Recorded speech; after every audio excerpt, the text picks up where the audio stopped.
Hello, friends, and welcome back to Stan's Cutlery Universe. And I'm Stan, your host this evening. Wow, it's 6:53 p.m. here. It's 90 some degrees, and it looks like we're going to get rained on. So I put up a canopy, so when I want to make these videos, if it's raining or help with the sunlight, I can do it. Hopefully, my sound is better. I got this new mic here, lab mic or lab whatever it's called. I talked to Todd Pocket EDC, and he recommended it. Said I sound like a lot of times I was in a tunnel or away from the mic. I said, hey, always willing to take constructive criticism. So I ordered it up. Hopefully, it sounds good.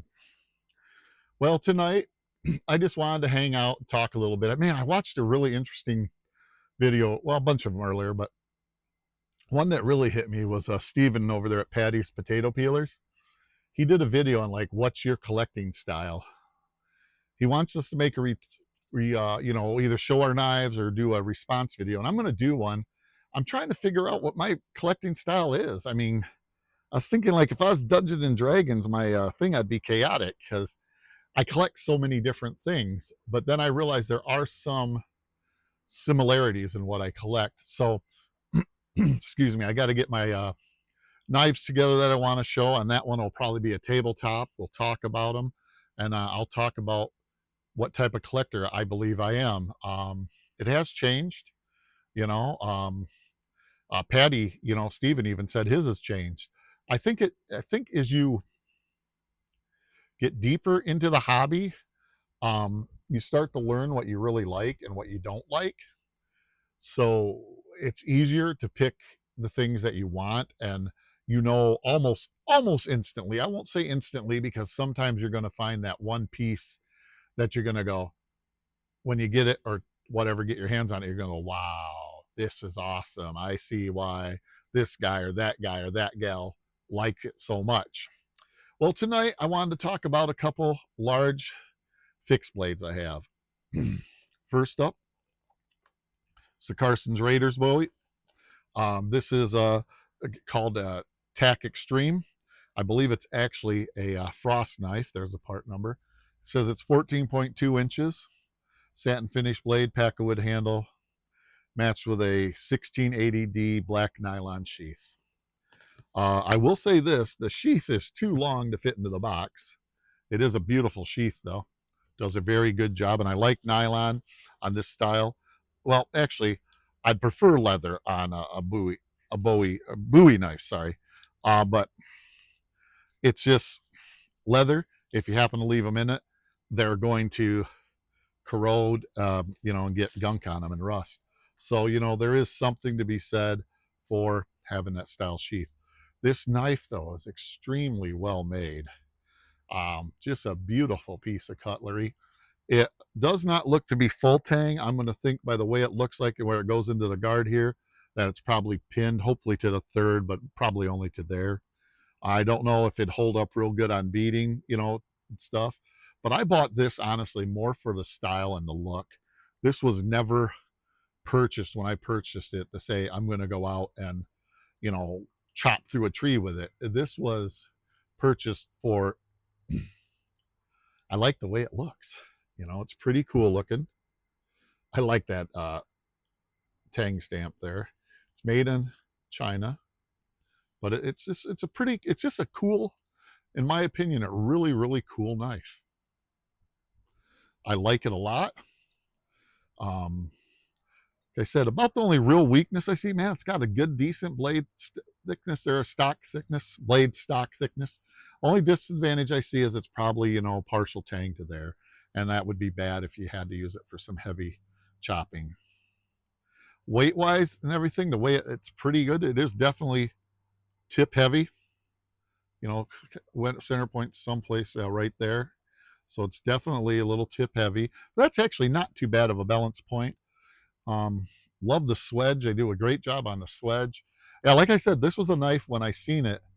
It was just, that's cool. I want it because it's cool. Um, Never had any intention of potentially carrying it. That was purely for the collection, and not because it's a valuable knife or anything. It's a style of Bowie that I like. Next up, we have the Rough Rider RR are 1022. This thing is a beast too. This one, I forgot how big of a knife this actually is. When I showed it earlier on a oh, not a tag, but a short, I was like, when I took it out, I was like, oh man, I forgot how big this bad boy is. Beautiful, beautiful nylon sheath. This is heavy, heavy, heavy duty. Ooh, here comes the storm. Glad I put this down, anchored this down into the deck. Look at that bad boy. I'm going to show you this in the sheath because it is, in my opinion, it is a very, very, very well done piece. Sorry. The sheath is still so new and everything. Look at that. I mean, this is super heavy duty. Yeah, just beautiful piece. I really like the Rough Rider there. Got the tie down there. Like that. But yeah, let's look at this bad boy here. Take a good look-see at this. We'll decide what we think about it. I'll be honest, I already know what I think about it. I forgot how cool this thing was. I love that Tang stamp there.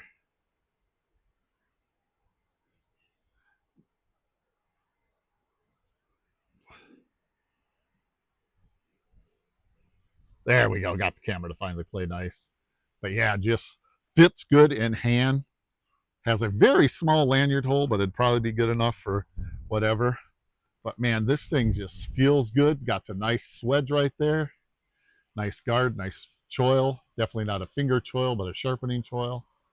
But just, this is this plain good looking piece of cutlery. This is full tang. Gonna look. Yeah, this is full tang. Where it goes through the blade, through the guard, it keeps its full length. Yeah, this is full tang. You can see right there where it goes through, and where it comes through. This is full tang. This is absolutely beautiful. Watch, this would be one of those videos where like the storm comes in and I'm sitting there talking and everybody knows there's a tornado or something behind me. That would be weird. You've seen those ones where like, oh, I just bumped my mic. I apologize. That probably didn't sound too good. I apologize. But yeah, just a beautiful, beautiful piece. I think it's comparable in size to the Raider buoy. I like the bent guards, you know, the kind of, this makes everything fit better. Just a beautiful piece. Where's weight? This one's actually, okay, right at the guard. That's like, wow. I wasn't too sure about that. I'm going to try and get that up there a little better where the camera really gets it, because that is just a nice, I don't even know. I think that might just be an etching. Yeah, that might be an etching. I don't know. I think it's an etching, not a stamp. But yeah, brass pins, brass lanyard hole. My wife was going up to the store. I hope she's already gone and on her way back, but who knows with her? She always putzes around, so she might not have even left yet. Leave in the middle of the storm, my silly wife. I love her to death. She picks some of the worst timing for stuff. And what she's going up there for, we really don't need tonight. But man, just a beautiful piece. Beautiful piece. Um, Let me know what you all think about these knives. You know, I mean, like I said, I think my collection style would be, you know, considered like chaotic or eclectic's probably the nicest way I could say my collecting style is. So I like a little bit of everything, you know. There are some things that just don't turn my crank, like I did that video on the case rust lock, and the body of the knife is, the bone and everything's absolutely beautiful. I just do not like the blade and stuff. And you know, Pete over there at Jersey Knife Guy said, "Well, carry it, you know, see what you think." And I'm like, yeah, maybe. You know, but he's probably right. He's probably 100% right. I need to carry it and see what it's like. You know, put a little oil on the pivot so it might move a little freer. And I got to remember, even though it's supposed to be a one-hand opening design, it's still not like a modern knife, a flipper or something. So you're going to have, you know, the resistance there from the spring and, excuse me, and the pivot. So that's something I got to remember too. So, you know, some of it is just, I already had a preconceived idea about that knife because of the way it looks and when I've seen it. And it's just never been something that I looked at and went, oh my gosh, that's a beautiful, beautiful knife. You know, so I don't want to judge it too harshly, so I probably do need to put it in my pocket, make a slip, make sure it fits in the slip well, and carry it a day or two, use it, and see what I think about it. See what I think. Pete's probably 100% right. Sometimes you gotta actually go and utilize something, carry it a little bit to finally, truthfully say, "Hey, I enjoy it," or "Nope, this one's not for me." But I will say this because it's a sea dragon bone, I'm not going to sell it or trade it. It's just part of my sea dragon bone collection, so I'm kind of happy, still happy with that. Man, it's starting to get dark out here. Glad I got my canopy. Might have should have put a tarp on this side though, because the wind's coming from there. I might get damp. But yeah, I just wanted to show these two knives and just kind of chat and hang out. It has been obnoxiously hot here. Our poor little window shaker AC units are just struggling to keep the house even somewhat comfortable. But it's been 90 some degrees, so just sorry, I'm amazed that they're even doing as good as they are doing, to be honest with you. So yeah, if you haven't seen Patty Potato Peeler's video about what type of collector are you, you should go watch it. It was actually, I dropped it today. It was actually a really good, really interesting video. Some of his perspectives on how he collects now and different things, and a lot of it is like I said, he says just he wants to see our knives, what we use, what we enjoy. He said even take just pictures of them or whatever and post them or something. I'm going to do, like I said, a full live, or not live, but a tabletop. I just got to pick out the knives I want to put up there. And, it won't be my whole collection, obviously. And it wasn't Patty's whole collection, or Steven's. But I just want to get it out there and, kind of look at, like explain why some of the things I collect, and some of it, a lot of people are probably going to go, oh, that's stupid to collect that because of that. But it's my money and it's the way I collect, and who knows, maybe there's a few people out there that go, wow, I never thought about that. Stan's right, and they get into collecting that type of knife. I apologize if that happens, because I know there's a lot of rabbit holes to go down. Oh my goodness. I have went down so many rabbit holes, and when you're my size, going down a rabbit hole is really hard because you got to dig it all out and everything. It's just, yeah, being 6'4", and yeah, it's a struggle to get in there, and those rabbits, they just make a tiny hole, and you got to dig it out and go in there, and it's ridiculous, But I don't know. One thing has never changed since I was a kid is I've always loved big knives. So that's going to be something I'm going to have to show, And I think that's because I was in that generation of Ramble, being born in 72, and then I believe Rambo came out in 83-ish. I think it's 82 or 83, First Blood. And it was just really, that was definitely got my attention, when Rambo was there. And then Predator came out, and Commando, and all those big knives, and as a impressionable teenager, yeah, it's like, dude, those are cool. I need like 20 of them. Don't know what I'd do with them, but I need like 20 of them. I'll strap one to each thigh, one to each calf, two on my back. In my brain, I'd be super tactical with it too. Yeah, but now I look at those thoughts that I had when I was a kid, and I'm like, you were a friggin' idiot. But that's the enjoyment of being a kid, being a teenager. You're you still have that imagination and that wonder to the world. I look at my grandson, and he's just a little over a year now, and I'm like, he's just got the wonder in his eyes about everything, and it's so cool. It's so cool to see that. It's I just, I just absolutely love him. Got him a little Jeep that you can ride in, and he can drive eventually, but right now mom and dad drive it for him in the remote, and he sits in there and he just gets the biggest smile and giggles. His mom's been using it when she used to put him in the walking, stroller to go for her walks, one of those all-terrain ones, and take a dog with her. And now she uses that, and my grandson just loves it. The grand puppy at first wasn't too sure about it, I guess. But he getting used to it now, and I guess it's just little guys just loving it, and that does my heart wonders because I just love seeing the joy in his eyes.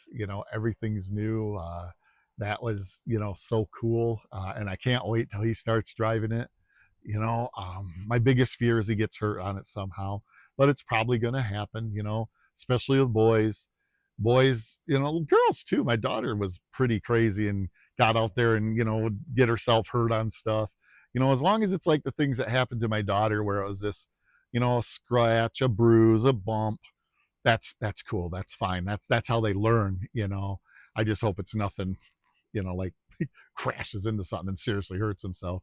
That little thing can roll. I tell you, that little thing can roll. I was impressed. It's got 3 speeds. You put it on that third speed, and yeah, you're at a nice little jog to keep up with it. So, um, hopefully, mom and dad read the book and when the manual, and when he starts driving, they because the parents can control what speed it's in. They put it on one, and he doesn't know how to change it, so it goes slower, more for a little guy learning how to do that.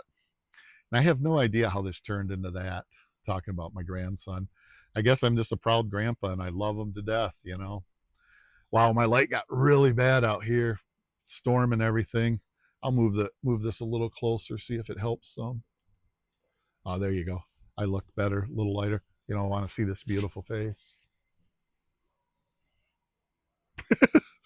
Oh, I've been going for 16 minutes. Well, I'll just do a last show. If you've made it this far, you're not subscribed, please subscribe. Hit that like button. I really appreciate if you all would hit the like button. I need more people to hit that like button. It helps get the videos discovered so that I can get new subscribers, make new friends. Um, leave a comment. I love your guys' comments. Talking with me. But now, I'm going to start the outro part of it. Look at the Carson's Raiders buoy again one last time. Just a really good looking piece from Tack Extreme.